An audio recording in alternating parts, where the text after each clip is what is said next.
Question is that the total sum to be allocated for head K of the estimates be reduced by $100. Ms. Denise Phua.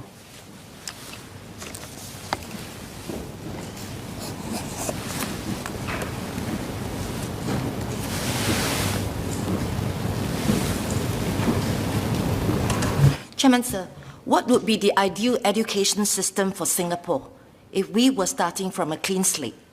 This is the question I would like to ask MOE. The world of teaching and learning has been disrupted like never before. The COVID pandemic threw us a curveball. Thankfully, education technology that the MOE has, such as the student learning space and the personal learning devices they had in mind, were already in the works for use by the students. COVID-19 had significantly compressed the timeline to digitize education.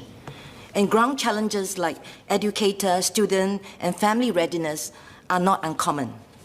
In higher education, further disruptions are expected. Burning Glass Technology, a consulting firm that analyzed close to 1 billion job postings and resumes in 2019, reported that good future jobs are hybrid jobs, more complex and multidisciplinary. A good mobile app developer, for instance, needs to understand not only programming, coding, but also user interface, design, content, and marketing. The demands of a hybrid job market, for instance, make cross-learnings across departments and disciplines, especially in higher education, not only important but urgent. The call for change is widespread.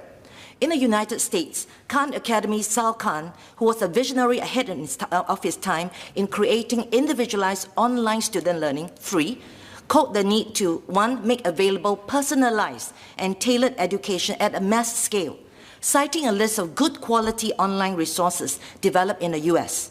2, empowering parents and teachers as better partners for education and uplifting every student at every stage of life, including adults. Locally last year, education experts such as Dr. Vera Prasad and Dr. Gopinathan shared a similar vision of future education for Singapore, one that is tailored to the individual,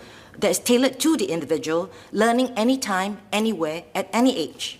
They dreamt of an end to high-stakes state exams, physical classrooms, and teacher-led mass learnings. Indeed, if that were the model of future education, then many of the concerns raised here and outside this House, such as class sizes, excessive tuition, PSLE mother tongue scoring, etc., are issues surrounding the current education model. Past education reviews such as PERI, the Primary Education Review, the Secondary School Review, Aspire, and even special education reviews were mostly fine-tuning the current system whilst retaining the same structural pillars. Alas for me, the true trained 10-year school system without the PSLE remains still a pipe dream for me.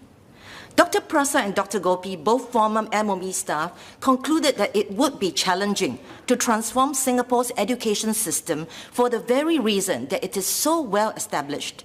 They spoke of the difficulties of reforming a well-established, well-polished, well-oiled education system due to legacy and structural rigidities, and how even making incremental changes will require changes across a very vast, complex system and overcoming resistance from many stakeholder groups. But Chairman, I call upon the wisdom of Harvard professor Clayton Christensen's renowned work on innovation.